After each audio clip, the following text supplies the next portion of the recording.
Hello. Thank you for tuning in back to Benchmark Studios, the podcast.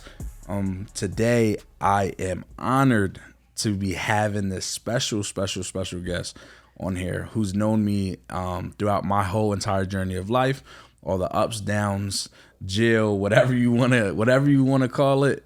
She has been here and she's known me the entire journey of my life. Today, I'm here with Becca, right? She is technically the title is Dr. Fincher-Kiefer. Yes, such a mouthful. Right? And she is an amazing person, and anyone that has the honor to talk to her, I guarantee will tell you that she is a great person. So you guys all get the honor to sit and listen to Becca talk about who she is and how she came about, and her little life story of where she is today. So thank you for joining us. You're on the so podcast. welcome. It's my honor. I'm excited. I'm excited too. I love conversations with you, Nate, and I'm so honored to be here. Really flattered, privileged. Well, I think we should just get into it. Just kind of tell us a little bit about who was Becca as a child. I love watching your podcast, so I was thinking, I bet you Nate's going to ask me something about it. Who was Becca as a child? And I don't where to start. I grew up in a very small family. I had a fierce and independent mother, 6 foot tall. She was something to be reckoned with, and she went to college at University of Tennessee in a time when very few women were going to college. Her slightly older sister, they were like 18 months apart, was one of the first 40 women to go to Virginia Tech Institute. Wow. So they were, I say that because to kind of represent or show that they were very big into education, and even though they actually didn't get along very well. But my mother came from this, a father who had been the oldest of 10 children and the first to go to college. And so she married her college sweetheart. And after some years of trying, she had a job. She was a journalist, and she had her own column in the Kingsport News in Tennessee. Yeah. And then after they got married, when they decided they were going to have children, my father, her husband at that time, had a working mom. And he said, as an only child, he was an only child, he said, I didn't really like having a working mom. There was a lot of time when I was alone, and so I would really like you to be a stay-at-home mom. And again, fiercely independent, she was like, okay, I'll do that. So she had twins. And that was it. My sister and I were her only children, my twin and I. And then my father was tragically killed in a car accident when we were 2. And so she was then a single mom, a widowed mom for a few years. And then she married, as I think was probably really important in the 60s, get a male influence in your life. And she married a divorced man that was my stepfather, and I loved him very much. He's who I called Daddy all my life, in the Southern tradition. Right. But she was a frustrated stay-at-home mom, I would say. She should have always had a job because she had a lot of intelligence to share and to give to my twin and myself. My twin went to vet school after college. She went to Penn State. I went to Washington College, a little school on the Eastern Shore of Maryland. And so she was going to vet school. I went to graduate school in psychology, and that's how I went to University of Pittsburgh, went from University of Pittsburgh to Gettysburg College, where I had my career of 34 years in the classroom and as a researcher. 34 years? Yeah, 34 years. In the classroom a researcher. That's a long time. That is a long time. I'm not even 34 years old yet. Yeah, so you've been a professional longer than I've been alive. I know. And this, again, when I was going through this life of mine, this was a fairly typical trend to get your first job and stay in it until you retired. That is so not done today, right? I mean, and in academia, it's more likely because you go through, this tenure process. And tenure means you have that job for life. Like Right. you have to do something very bad to be fired or let go. And it's also harder to move from institution to institution after you get tenure. And that happens in your 7th year. So it sounds like 10 years, but it's a 7-year thing. It's Right. a process that you go through, and you're evaluated as a teacher and a researcher. And when you get that, you're kind of like, okay, this is what I'm going to do until I Right. decide to leave. And after 34 years, I had enough. So now I'm fully retired. Fully retired. Yeah. I met my husband and as an undergraduate, and he followed me to Pitt, thankfully. And we got married a year into graduate school. And then we came to Gettysburg. I started this job, and I got to have Will and Cody in that process. Yeah. Grew up in Gettysburg. How long have you been married? We've been married for 42 years this August. Okay. Congratulations. That's hard to do. It's Marriage really is hard difficult. to do. I feel is like marriage is really really hard. difficult, and especially nowadays, know. relationships is difficult. I agree. Yeah. So I agree. what got you into psychology though? Like was there a Yeah. motivation? All right, so for instance, like me, I didn't know that I wanted to be a mentor. It kind of Right. just happened. Right. For me, I thought I was going to be El Chapo or Pablo Escobar. Uh-huh. But now I'm a mentor. Right. At a I school. like that goal. Right. So it changed, and life Yes, it changes. did. And we Yes. kind of got to learn to adapt. But what made Yes. Becca Yeah. interested in psychology and wanted to be a professor? Yeah, that's a great question, and it's something that a lot of people don't reflect on. Why did I choose psychology? I think in all truth, a lot of times it's such a random thing, and that's true for me, that I was a kid probably in high school thinking about what do I like, what areas do I like, and I had a family friend who was a good bit older than my sister and I mean, probably at least 5+ years. And she was already in college, and she was studying this thing called psychology. Mm-hmm. And, I would ask her, like, what is that? And she wanted to help people. And so she wanted to be a clinical psychologist, which we'll talk about. And it sounded so cool and, Yeah. sexy. It was like, wow, that's cool. And she was a very cool chick. Right. So I was a little in love with that and thought, okay, that sounds good for me too. Right. And I loved science. I mean, I did love science, but my sister was a more kind of intuitive, and she was so bright, and she went the more science-y route and went into she went to Penn State for an undergraduate degree in animal science. And so that was her path, and my path was more about people. And once I got to actually be able, as an undergraduate, to study psychology and the behavior of people and what psychology was all about, I decided, yep, that friend of mine, Meg, was right. That's going to be me, but I'm not going to take the clinical path. I'm going to take the other path. Right. So- You might not know this, but you sent me well, obviously you sent me research papers before that I've read, Yeah. right? And Yeah. I appreciated them. And I signed up for college and took psychology because of you. Oh, so sweet and so wonderful. Yeah. Did I graduate? Yeah. No. Yeah. I found out fast that college wasn't for me. Yeah.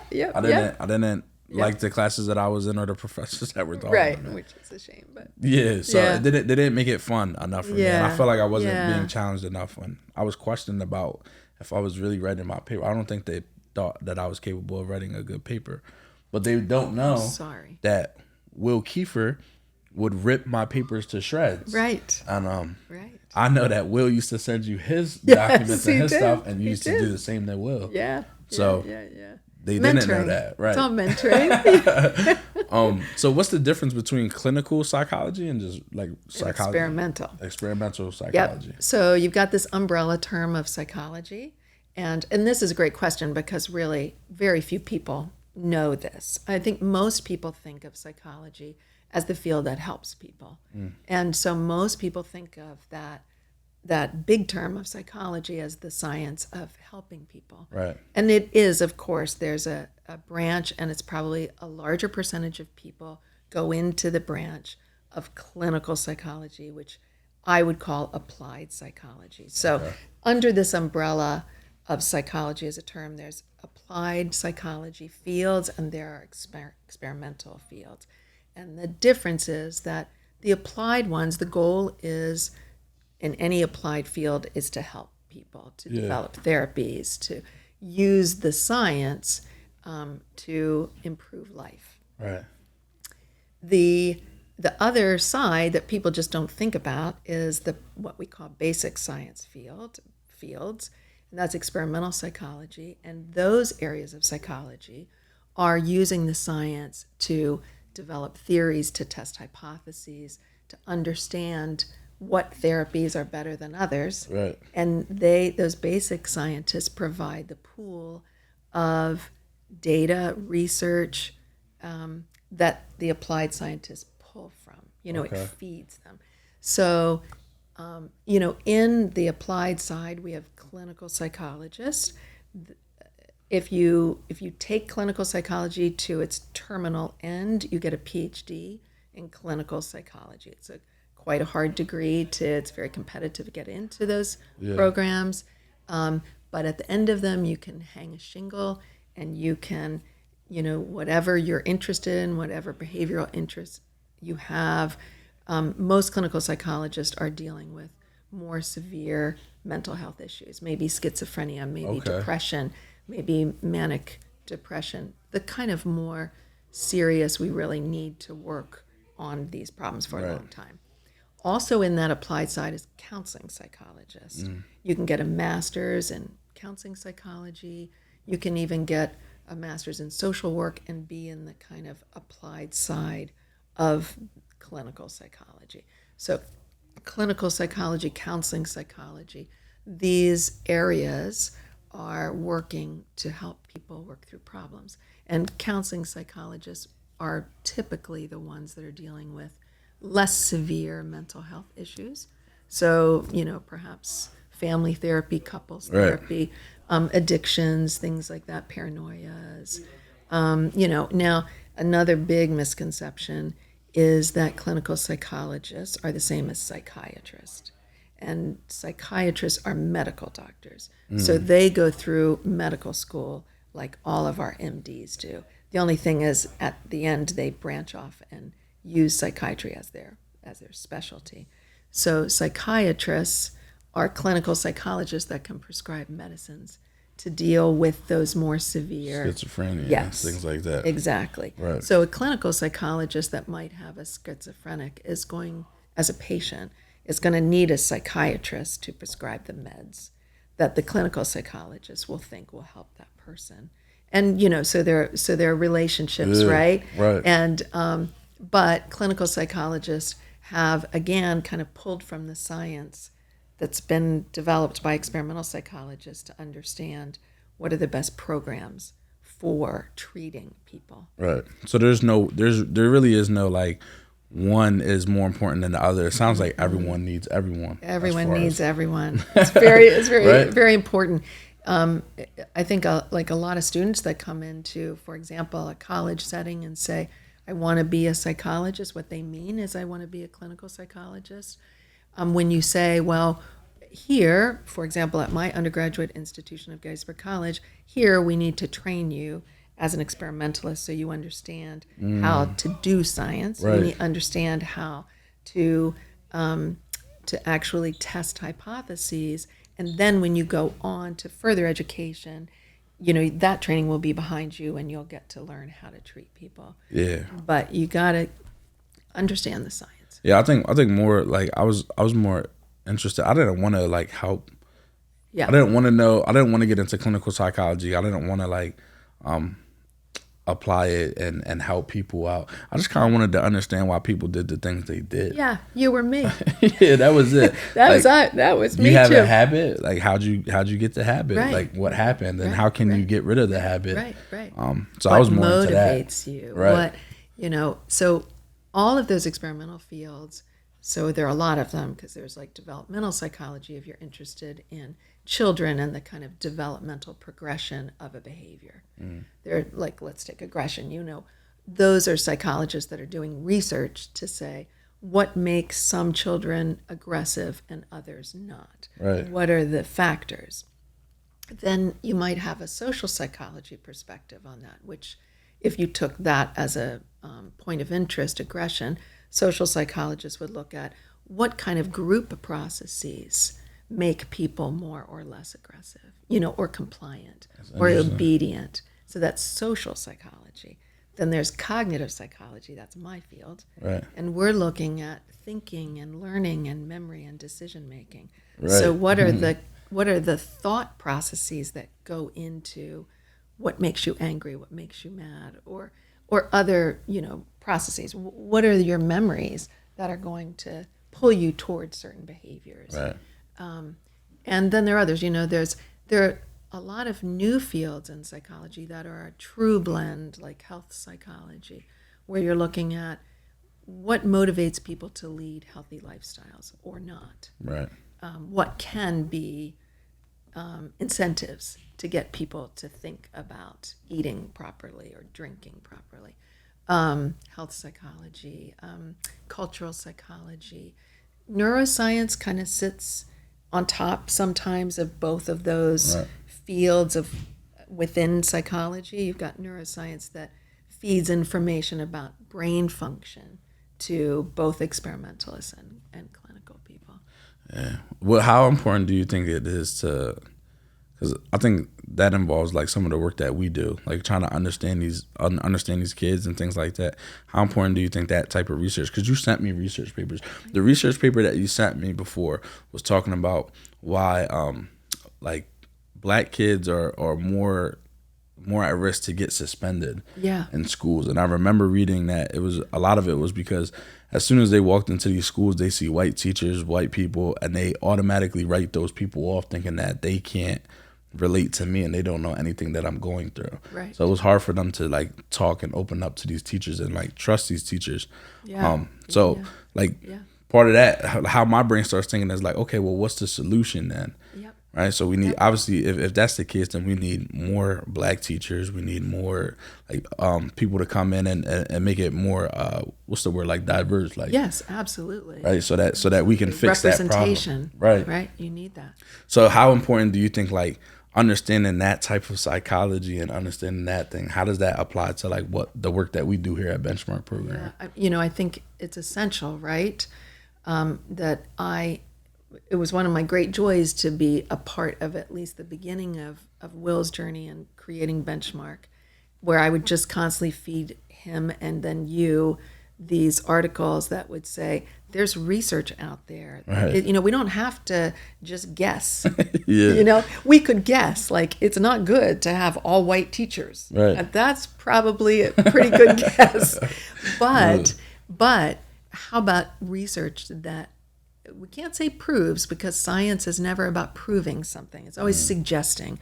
It's always saying, here is something that looks like from the data that we've been able to get would be a good, again, whether you're talking about learning or whether you're talking about impressions or whatever you're talking about, that research that has examined that problem, whether it's stereotypes or racial biases, all of these, that research needs to eventually feed up to suggestions for improvement. So that's eventually feeding to that applied stuff that we were talking about.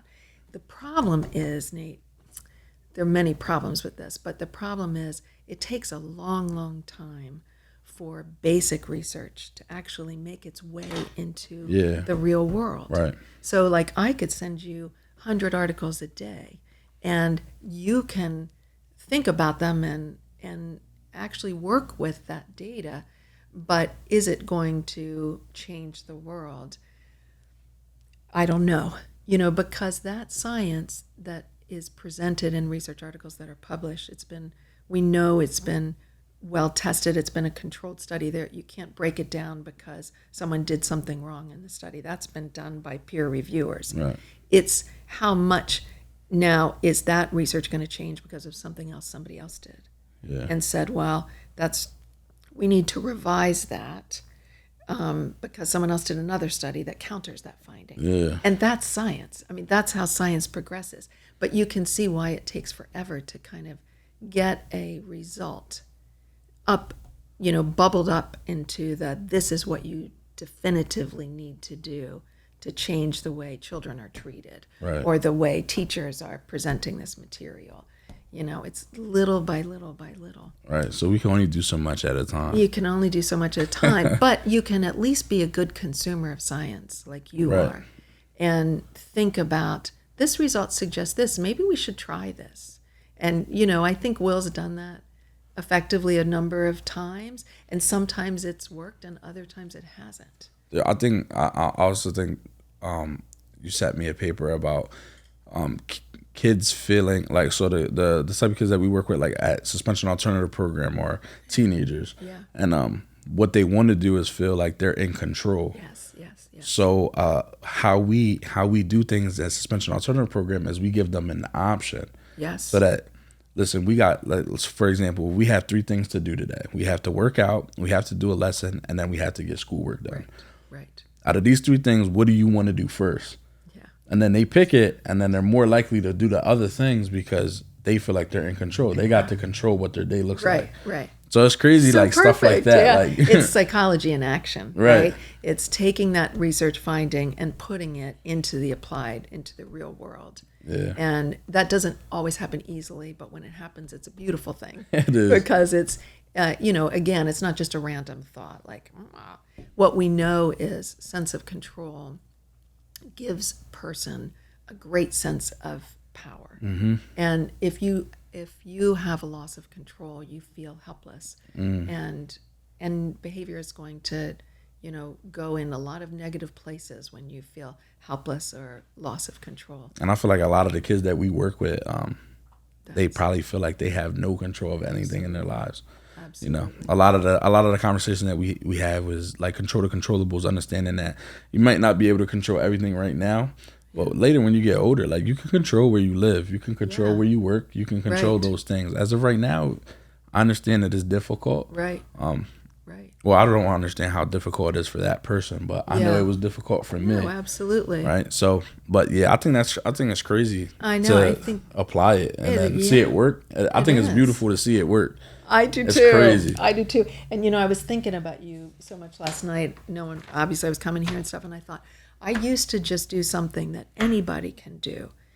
Some of this is about having a little bit of a connection with the college and being able to go into their library and do searches that might be more difficult for you to do. Right. But because of research databases and stuff like that. But pretty much anybody can do this by just Google searches. Mm-hmm. But I was like, hey, you know what? This is what I used to do for Nate. I would just go on to this research database called PsycInfo, and I would type up, juvenile justice system and blah, blah, blah, Right. And so I thought, I'm going to do that right now and just see what gets pulled up. And, what I did was juvenile, since you're in a position of leadership now, I did juvenile justice and leadership styles. And I got one dissertation abstract. So this paper has not been published yet. Okay. So it would make me give you caution about trying to find this because it hasn't been peer reviewed. And again, it hasn't made it to the top of the publication process. But still, I thought you would find it interesting what I found, because you always did. You were such a great student for me. And the title is like Moderating Effects of Organizational Climate and Organizational Culture on the Relationship Between Servant Leadership and Team Effectiveness in a Juvenile Justice Organization.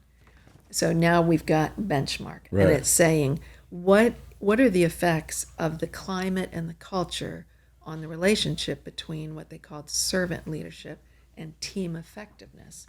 And just because the abstract tells you the result of this, it was just saying that servant leadership, which I had to Google to see what does that mean. Servant leadership means a leadership style where you put yourself second to the others that you are serving. And you say, how can I give you control? How can I do things that improve your life, improve your effectiveness walking in the world? Right. And that style specifically in juvenile justice organizations is the style that shows effectiveness. So there's an article already, and that's what we were doing. We were exchanging, like, I've got this idea, or if I would see something that I would know would pique your interest, that was a piece of science from basic research, had not yet bubbled up into the applied world. But you would say, like, well, I think we're going to try this thing about control. Right. I think it was cool just to see, like, reading those papers and then kind of thinking about, like, who I was as a kid and growing up. And it's just kind of like, well, maybe if someone just said it like this or just did it like this, it would have changed my perspective and shifted it to, maybe think a little bit more long term than instead of short term and what's right in front of me. Yeah. So the things that you sent me, and then being able to, like, basically, like, test it out and see if we can do something that is effective in here. A lot of the times, sitting down with the team and stuff like that, and then applying it and seeing what it would look like, most of the time it was effective. Yeah. And it's something to try, Right. again, rather than just kind of randomly going, from my gut, I think it might be good to do this. Right. One of the best examples of this, what we're talking about, moving from a research finding to some application of that, is Carol Dweck's work on mindset. And I know you and Will and the group have talked a lot about mindset, Right. and that great book just called Mindset. But her finding that was done in controlled experimental settings. She was a developmental psychologist, so she was working with kids. And she was just she asked this basic science question of what kind of praise would be good praise to give to a child. And she had seen a lot of parents, your child does something well and you go, oh my gosh, you did that so well, you're so smart. Look at you, you're so smart. And you want, you think, I want to boost my child's self-confidence. Right, I want them to believe that they're smart. And she thought, I'm going to see if that's a good kind of praise to give. And what's the other option? Well, instead of focusing on intelligence, which the whole point of mindset is that understanding that intelligence is something that's very malleable. It's something that changes all the time. It's not set and fixed. Right. And she said, if that's the case, then maybe we shouldn't praise for intelligence. Maybe we should praise for effort. And so she did this great research where she just took kids, she gave them puzzles, and this has been extensive research, and half of the kids would get the praise for intelligence. You're so smart, that was so great, look at you. And the other half of the kids would get the, wow, that was so great, look at you, you worked so hard. I loved that effort that you put into it. And then the true test comes from now you give them new puzzles and new challenges. And the kids that have been praised for intelligence are like, I got to show I'm smart. I don't think I want to take that next step. Right. I'm going to do the same kind of puzzle. Right. I'm going to just, limit. I'm not going to take on challenges. Right. Where the kids that have been praised for effort, man, they want to show I'm a hard worker. I'm going to, really, hey, is there a harder puzzle that I can try? Right. I'm going to try that one. That simple finding, feeding up to how do you praise your children? Oh man, I did that. I was a young mother when I read that research. Yeah. And I really tried to change and praise for effort, because I think you watch kids, if you've done that, you watch them just kind of swell in this, like, I can work hard and do anything. Right. I think I do that somewhat with my son, as far as, like, I used to say all the time, like, oh, you're so smart, you're so smart, you're so smart. But I kind of got away from that and just was like, I like when we go to play football or we go to his football practice, soccer practice, it's like, I really encourage, like, the hard work. Yeah. Like, you're really out there. It's so hot outside. Nobody wants to be out here. Right. But you're putting the work in. Yeah. You're doing it. When he has his one-on-one sessions to train and stuff like that, like, you're putting in the hard work. No one else is putting in the hard work. You're out here by yourself. Right? So look around. Who's on the field with you? Just you. So this is, so praising that stuff, that makes a lot of sense. Doesn't it? Also, praising, I think Will told me this, and I really believe this, that if you the kid starts to believe what you continuously, or like all the time you tell them, you're dumb, you're dumb, you're dumb, you're dumb. Oh, yeah. The kid grows up, and when someone says you're dumb, they're like, yeah, I know. Like I kind of, Oh, yeah. I've been told that my whole life. Hey, Absolutely. so changing the narrative as far as like when we do the work in schools, we do tell them that like, no, bro, you're smart. Yeah. You are smart. Yeah. You know. Yeah. And some of the kids are like, I never heard that. I know. Or we like, good job. Give them a pat on the back. Some of the kids never heard good job. I'm Right. proud of you. Right. They're like, what? It sounds so crazy. I know. And it's something so simple that like it's just words. Like you Right. can be a better parent by just watching your mouth, like what you say. Isn't that the truth? And we can Isn't change that the so truth? much by just watching what you say. know, The I know. power of the tongue I know. is very powerful. I know. So. I know. And as a parent, you just have to reckon if you can be told that, if somebody can just say to you, you know, the words that come out of your mouth about your child will be critical in forming their self-esteem and their self-concept and their sense of self, you know, their sense of being. And when you actively think that, then you're more likely to make good decisions about what to say to them. Right. Saying you're so smart is a great thing to say, to, you know, and then praising them also for effort. Is also a really good thing. You just have to be careful. And I mean, there are a lot of life circumstances that make it difficult for parents to kind of always be on top of that.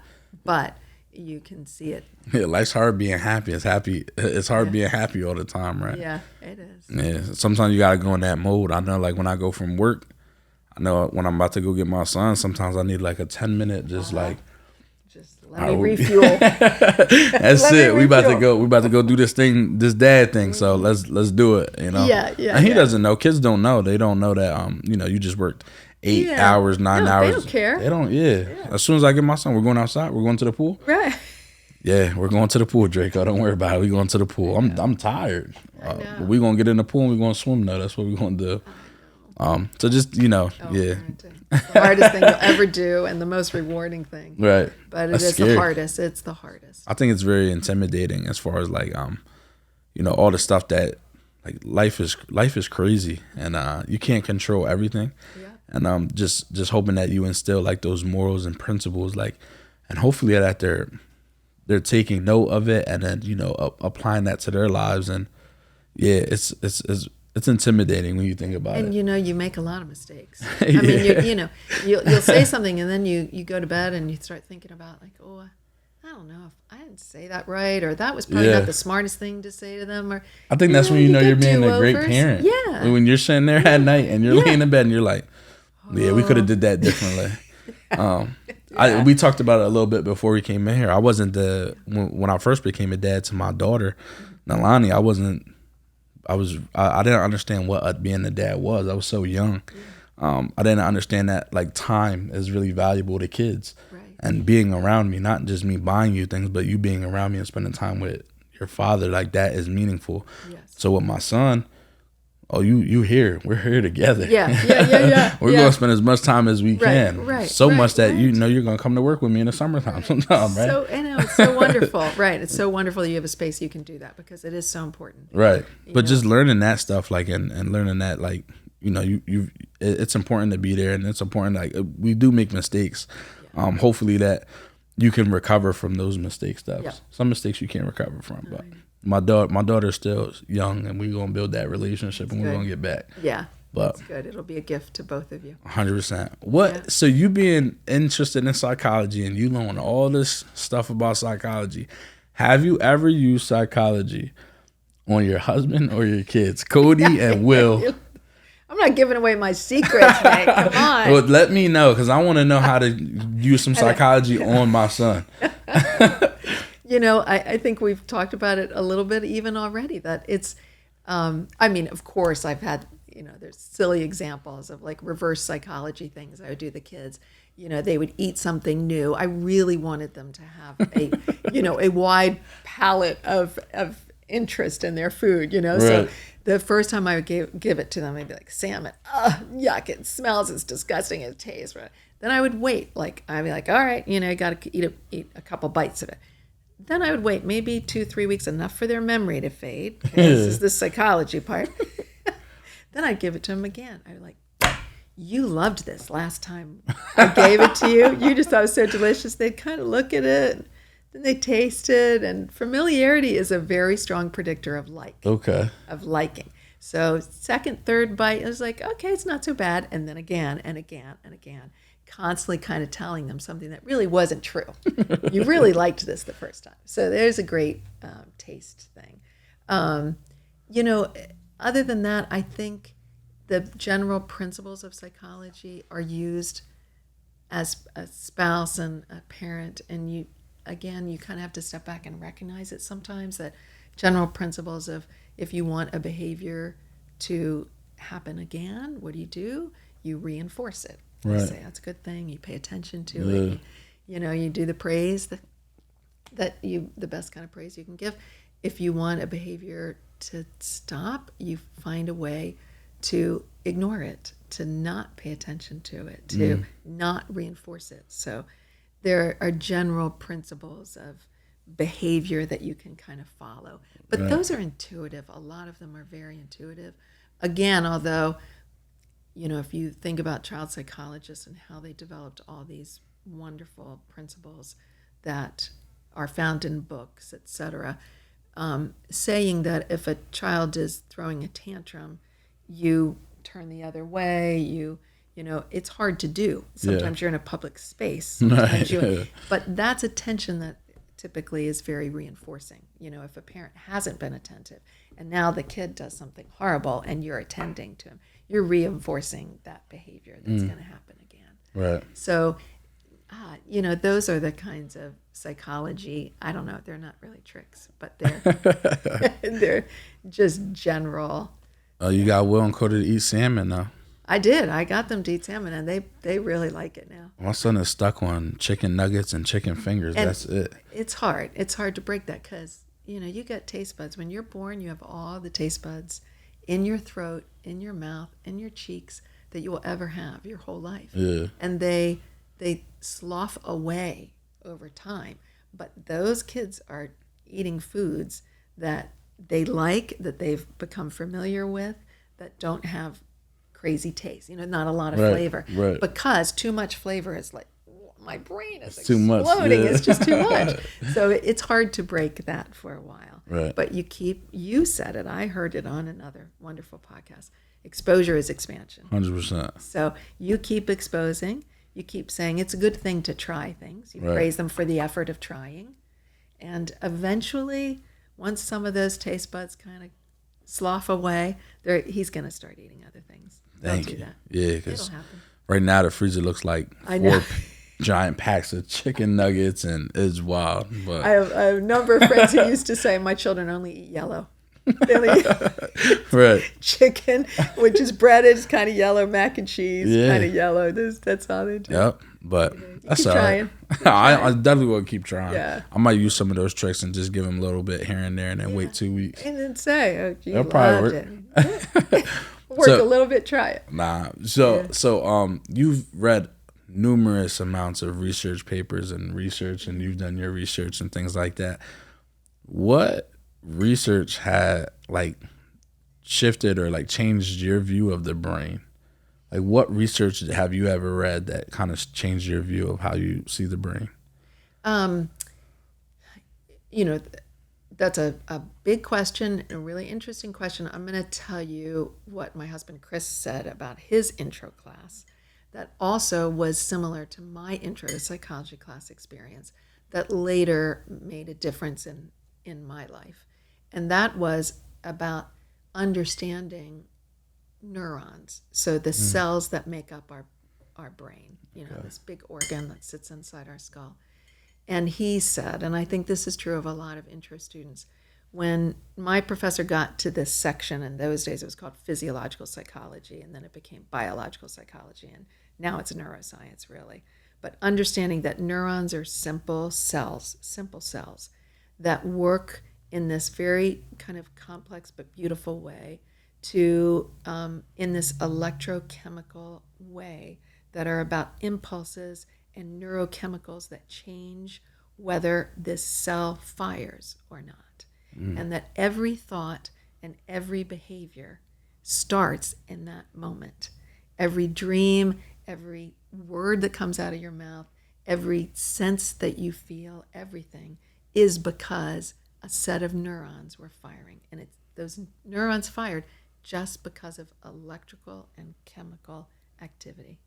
And he said when he understood that, he was like, oh my gosh, like what? I am just nothing but a collection of cells that's like responding to, and I remember too having that same experience, when I first got that lecture. And I've seen it on my students' faces when I would give that lecture, and they would really understand at the lowest level what is behavior made up of. And it's just cells responding. So it sounds very biological, and that's why it was called biological psychology, but it really truly is at the lowest level of behavior. That's where it comes from.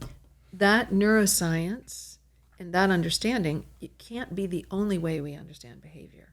So we, as psychologists, we always talk about levels of analysis. And, you can understand behavior at that level, but okay, after a while that loses interest. Now you got to understand, again, what motivates people, what makes people comply or not, and so you got to move up those levels of analysis. And for me, once I started thinking about it, my initial research was in reading comprehension. And I was looking at how people, when they read, they take more away from what they're reading than is there on the page. So when you're reading, and now we have to talk about fiction, because we're not talking about research. But when you're reading a book that you're really engaged in, and you're reading about the coffee being poured, you have a sensory experience of that. Like, you almost smell it. It's what I used to call, it's the movie going on in your head. It's, you see the characters. That's why sometimes movies don't work after you've read a book, because that's not how you pictured the protagonist. It's not how you pictured the actor. You're like, I don't want that person to look like that. You've got a movie in your own head. And that, to me, was a fascinating thing about reading. So I started doing, my initial research was on, it's going to be really boring, so I'm not going to go into it long, how people make inferences when they read.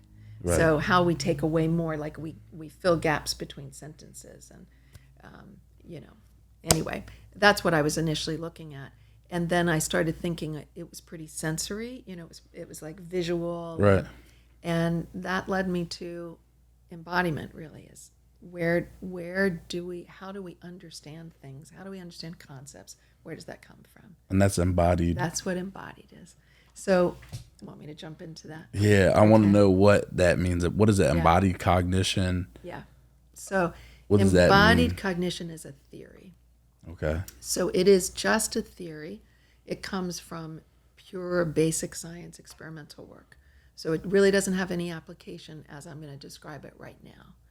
But it's a theory that's very heady, and it comes from some philosophical camps, also from some how do we build a computer to understand language camps, to psychologists going, where does our knowledge come from?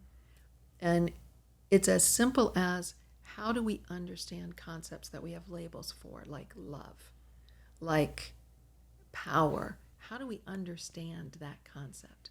And what this theory of embodied cognition proposes is that all of our knowledge comes from our initial bodily experiences, from our sensations, from our perceptions, how we see the world.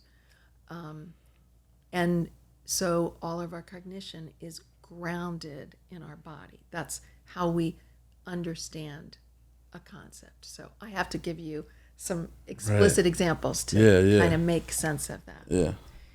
If that's true, if you put out a hypothesis like that, that's going to build a theory, then what scientists are obligated to do is test these hypotheses. So I'm telling you, love, let's just take love, because this is a well-worn example. It's not even the best example of embodiment, but it's one that catches people.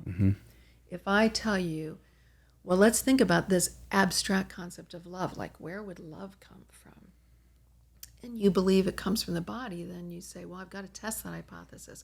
What am I going to do? Well, I'm going to think about where could love, at its simplest form, would be attachment. Where could it come from initially? So a baby is born. First thing that happens is that baby comes up to mom's chest. So it gets one very physical experience, and that is warmth. So there's skin to skin, but the basic physicality of it is warmth.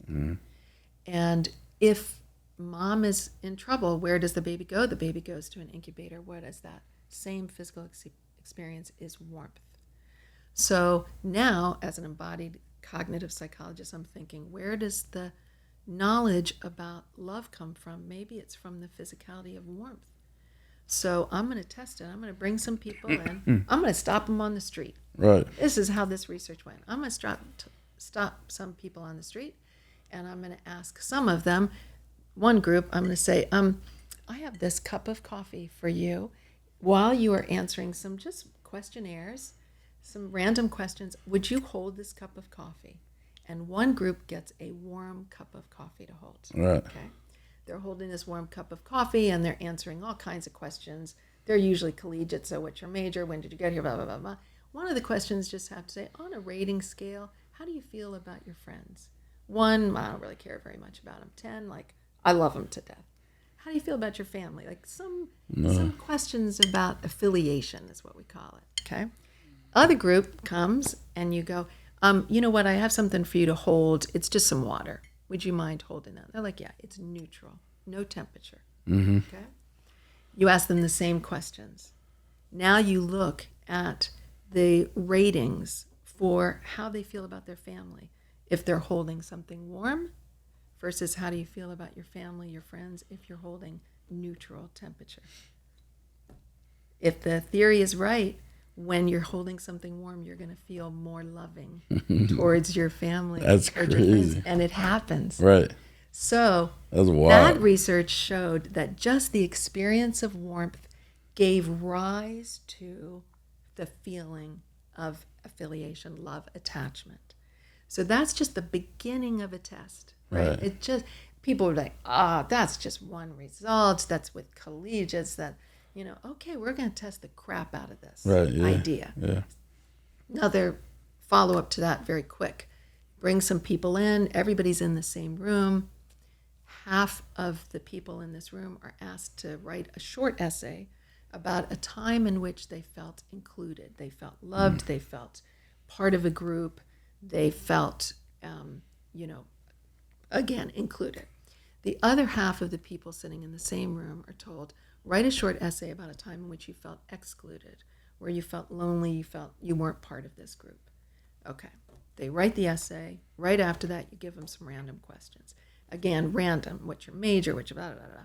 One of them happens to be, by the way, we're having some troubles with the temperature in this room. Could you guess, what do you think the temperature of this room is? The people writing about the essay and the time in which they felt included and loved and part of a group, they judge the temperature of the room to be warmer than the people that have just written an essay about being excluded. That's crazy. That's wild. So now you have it going both ways. So you, as the good consumer of research, goes, okay, now if I feel warmth, that gives rise to feelings of warmth in my relationships, love and affiliation. And if I think about my warm relationships, so I think about love and friendship, I also feel the room to be warmer. Right. So it's body to thought and thought to body. That's embodied cognition. Those are some just concrete examples of 2 very simple experiments that test that particular hypothesis. That's wild. But that's crazy to know. It's crazy. And you led the way. You led that research. No. That research, all of that research, was done by some just brilliant cognitive psychologists. I can name them: Art Glenberg, Larry Barcelow, Dennis Proffitt did work in perception. That's very much in the field of embodiment. Many people did that research, and all I did some of my own embodiment research. It was about holding things, etc. But I taught a class that taught students about many examples of research findings that were supportive of the theory. Okay. And once I taught that class, I could write a book about it. And you wrote a book. And I wrote a book about it. And you wrote a book. Yeah. How was that? You writing miserable. A book? Yeah. It's miserable. Is it a book or is it? I think it's a textbook. Ain't? It's a textbook. Yeah, so It's funny. I brought you one so that you thank can you. have it. I really wanted. It's crazy. 'Cause I was talking to Will. I said we looked it up on Amazon. I said I seen the price and I said that's a lot of money. Well, before I show it to you, I'm just going to say a funny thing. So, because I taught the class, and truthfully, my research was not one of the big things about doing research at a small college like Gettysburg, is you have a limited number of subjects, number of participants, and you can only do so much research in a given semester. And it really slows down. If you're at a university, you have graduate students to do it. You've got, big pools of 101 students. You can do a lot of research. Mm-hmm. It's hard to do research at a small institution. Right. And yet your tenure, your evaluations, et cetera, are a function. You're a teacher, but you're also a researcher. So I was struggling with getting research that was replicable. So you've got to do a study and then you got to do it again and again and again, and to be published. And I thought, one type of my scholarship would be to take this course that I've developed, and there isn't a book out there, and I'll just form it into a textbook on embodiment. Right. And that worked for me. I did it during a sabbatical. I had a 1 semester sabbatical, that bled into the summer. And so it gave me, a kind of January till August time period to write the book. And I thought, oh, I can do that because I've got an outline from my course. Like, I can write this. Writer's block. Yeah. Most of the winter I was like, yeah. I'd get a page out and be like, okay, got a page done today. So you created your own course? Yeah. I teach. Developed the course. That's wild. Yeah. And then wrote the textbook for the course. Yeah. How weird is that, right? And actually my students were relieved when eventually the book came out and I could use it in the course, because otherwise I was sending them to all of those studies, all those research papers. Read this and then read this and then read this and read this, and the book summarized them. Mm-hmm. So the one funny story that really brought me down to earth in terms of, I am very proud of the book and I'm glad I did it. It was a struggle. It was hard to do because I have a life and I love my life. And it was hard for me to just kind of get through writer's block almost every day. So I was very happy it was finished, but it was limited. The publisher had told me, it's American Psychological Association was the publisher, and they had said, keep it to 300 pages. And I was like, yay, I'm glad I have a limit because I can talk a lot, I can write a lot. And I finished it right under 300, and they said that has to include all your references, which were a gazillion. Right. So I got that, I sent it off to the publisher. Not very long after, they said, you know what, your books are coming to you. You're going to get a box, and you get 10 free ones. And you also get a very small percentage of the royalties off the book, 10%.